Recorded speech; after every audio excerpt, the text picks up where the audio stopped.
Good evening. Welcome to South Asia Newsline. I'm Lipakshi Khurana. Here are the top stories we're tracking for you on Tuesday, the 7th of August. Imran Khan appears before National Accountability Bureau in a helicopter case.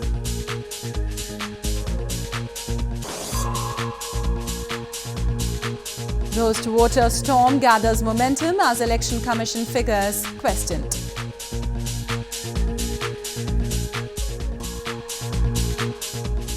And Bangladeshi students in eastern India protest against police atrocities back home.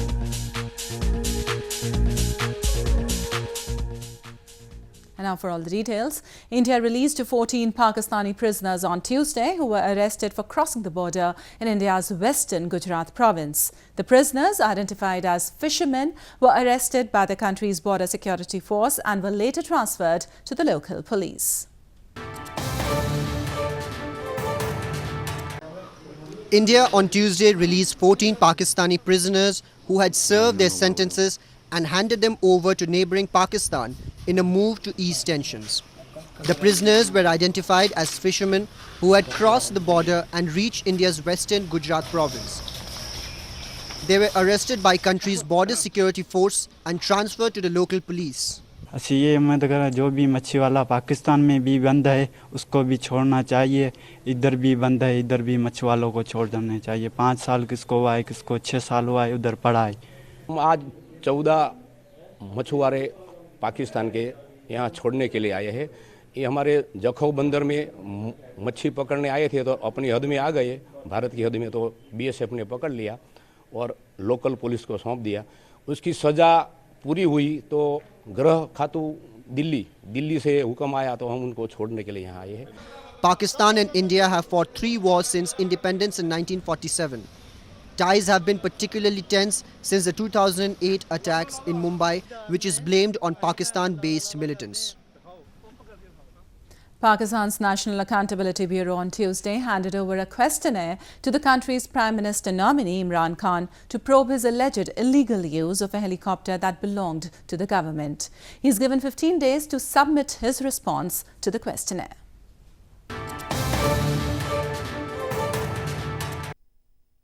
Pakistan National Accountability Bureau or NAB on Tuesday handed over a questionnaire to the country's Prime Minister nominee Imran Khan to probe his alleged illegal use of a helicopter that belonged to the government.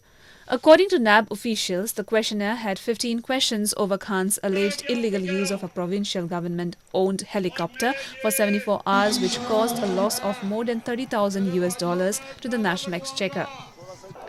NAB has given Khan 15 days to submit his response to the questionnaire. The Pakistan Tehreek-e-Insaf or PTI chief was earlier summoned on July 18th, but he failed to appear before the panel citing elections. His lawyer had filed an appeal requesting the accountability body to fix the date for case after the general polls. PTI has secured 116 general seats in the National Assembly in the July 25 polls, making Khan the country's next likely prime minister. A former United States convoy questioned Afghan government's credibility after the recent talk sessions between the US and Taliban.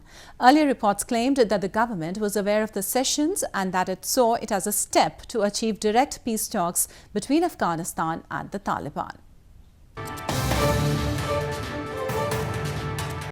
Former United States convoy Ryan Crocker recently claimed that the talk sessions held between the US and the Taliban questions the legitimacy of the Afghan government.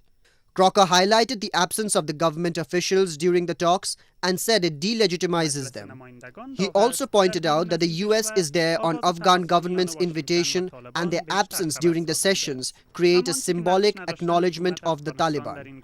Talk sessions between the US and the Taliban were held last month, and according to the previous reports, they were seen as a step to achieve direct peace talks between the Afghan government and Taliban.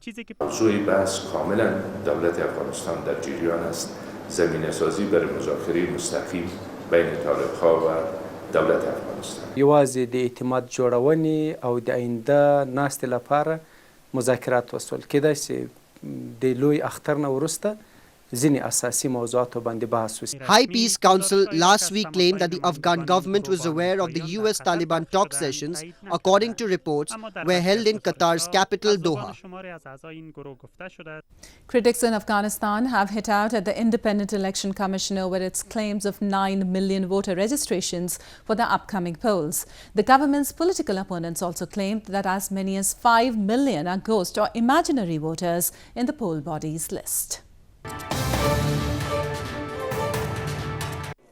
Government's political opponents and critics have hit out at the Independent Election Commission or IEC of Afghanistan regarding its claims that 9 million Afghans across the country have registered to vote.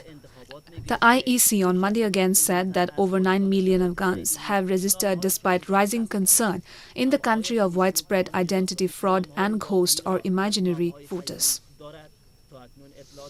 Critics, however, said that as many as 5 million are in fact ghost voters. خاطر از اینکه تذکره شما میفهمید که از اداره ما صادر نشد و اینکه ما چیز را به اختیار مردم نداده باشیم مطمئنا تشخیصش هم از مسئولیت‌های کمیسیون نه. 5 میلیون درغلي دوی کړی ده. حتی زه په دې متأکد یم چې 1.5 میلیون هم شفافیت په افغانستان کې و خلک نه کوي. Meanwhile, members of the major political parties and movements met government representatives and election commissioners to discuss their demands regarding the upcoming polls, but the meeting ended in a stalemate. Political parties accused government and the Election Commission of not being committed to holding a transparent election. Afghanistan will witness the parliamentary and districts councils elections in October this year. A protest was held by Bangladeshi students in eastern India on Monday against the police atrocities on protesting students in Bangladesh. Hundreds of students have been protesting for days in Bangladesh's capital Dhaka, demanding change in transport laws after a bus ran over and killed 2 students.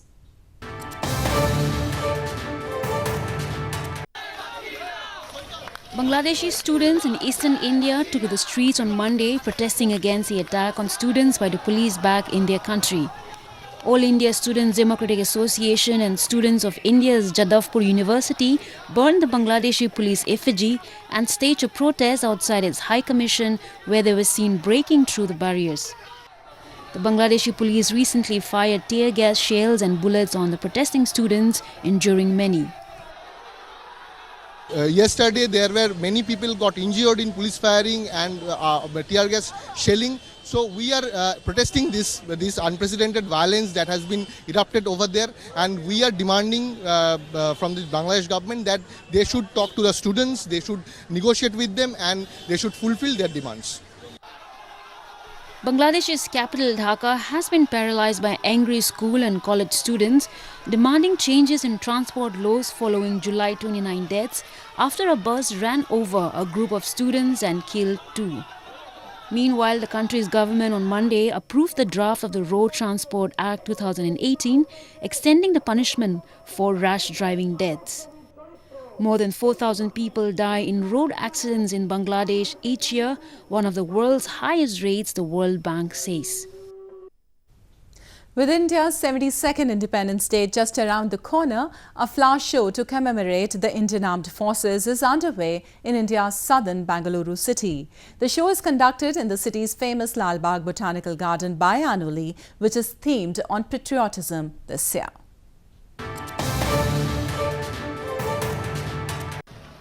Ahead of the 72nd Indian Independence Day celebrations, a flower exhibition to honour the Indian Armed Forces is underway in India's garden city of Bengaluru. The famous Lal Bagh Botanical Garden in the southern city has been conducting flower shows biannually. This year marks the 208th Lal Bagh Flower Show, themed on patriotism, which started on August 4th and will continue up to August 15th. The show this time is flaunting magnificent floral installations shaped in different war gears, including military helicopters, battle tanks, missiles and marine warships. They are recognizing the army, which is really important for us.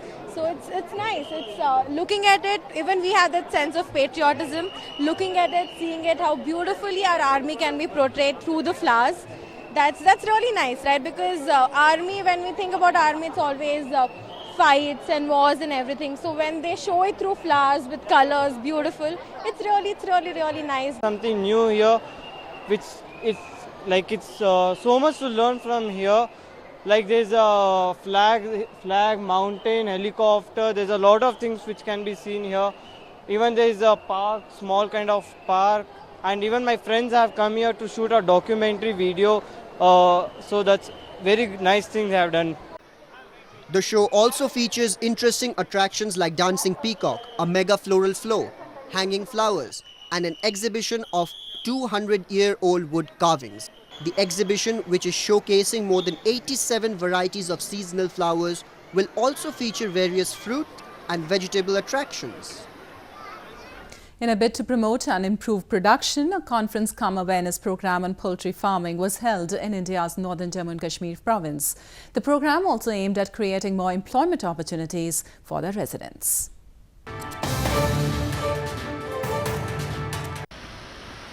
In order to promote poultry farming, a conference cum awareness program was recently organized in Srinagar city of India's northern Jammu and Kashmir province. Poultry farming has an age-old history in Kashmir Valley and accounts for livelihood of many related to its trade industry, but it has been witnessing a decline over last few years due to lack of facilities. The conference was organized by Kashmir Chamber of Commerce and Industries or KCCI to promote and discuss latest technologies in poultry farming. अगर हम compare करेंगे पिछले 10 सालों में फिर भी कश्मीर में poultry sector में बहुत इम्प्रूवमेंट हुई है, लेकिन एक चीज़ की कमी जो लग रही थी, महसूस हो रही थी, वो इन कॉन्फ्रेंस का इनका, ताकि इसमें हम यहाँ मतलब लेटेस्ट जो टेक्नोलॉजी इम्प्रूवमेंट हुई है तो उसके मतलब हम यहाँ जानकारी हासिल कर सकें. हमारे यहाँ बड़े बड़े पोल्ट्री एक्सपर्ट तशरीफ़ ला रहे होंगे. मेन पर्पस हमारा ये था कि कुछ इश्यूज़ हमारे जो इस पोल्ट्री सेक्टर के हैं वो एड्रेस नहीं हो रहे थे. आज एडमिनिस्ट्रेशन के सामने वो इश्यूज़ हमने रख दिए, और सबसे बड़ा इशू इसमें है जो फार्मर हमारा है, पोल्ट्री फार्मर, वो इंडस्ट्रियल इसमें नहीं आ रहा है. इंडस्ट्रियल जो बेनिफिट है तो वो हम चाहते हैं कि वो फार्मर आ जाए ताकि वो भी बेनिफिट हासिल कर सके. The farmers in the valley are failing to fulfill the demand, which is almost 70% higher than the actual production. It has also affected employment for locals. The forward steps in the industry will not only profit the farming but will also create more employment for the youth in the valley. A two-day wheelchair football tournament was recently organized in Vadodara city in India's western Gujarat province. The tournament saw participation from all over the country.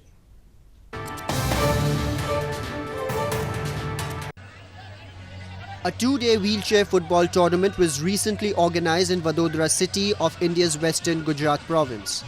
For over 40 different events at the tournament, teams of differently abled sportsmen participated from across the country. These participating sportsmen have also been part of several national and international tournaments and have visited several nations. The event, that is organized since past 12 years by students, aimed to provide differently abled people with a platform to showcase their talent. पिछले 12 सालों से हम organise कर रहे हैं. हम students मिलके इसे ऑर्गेनाइज करते हैं. हम स्टूडेंट्स जो मिलके एक दिव्यांग लोगों को प्लेटफॉर्म प्रोवाइड करते हैं ताकि वो अपना टैलेंट शोकेस कर सके, ताकि उन्हें पता चले कि हाँ वो हमसे कम नहीं बल्कि हमसे ज़्यादा हो सके, और जो नॉर्मल पीपल होते हैं वो उनसे प्रेरणा ले सके. नेपाल भी जाते हैं हम, और पाकिस्तान, ऐसे कई देशों में भी हम जाते हैं. नेशनल इंटरनेशनल सब जगह पे हम खेलते हैं. The event was organized by non-governmental organization named Prerna and Emancipation at the Maharaja Sayaji Rao University of Vadodara for past 12 years. Well, that's all we have for you from South Asia this evening. Now our viewers can watch the show on SouthAsiaNewsline.com. You can also visit us on Facebook.com/SAsiaNewsline and follow us on Twitter @SAsiaNewsline. That's all in tonight's edition. We'll see you same time tomorrow. Good night.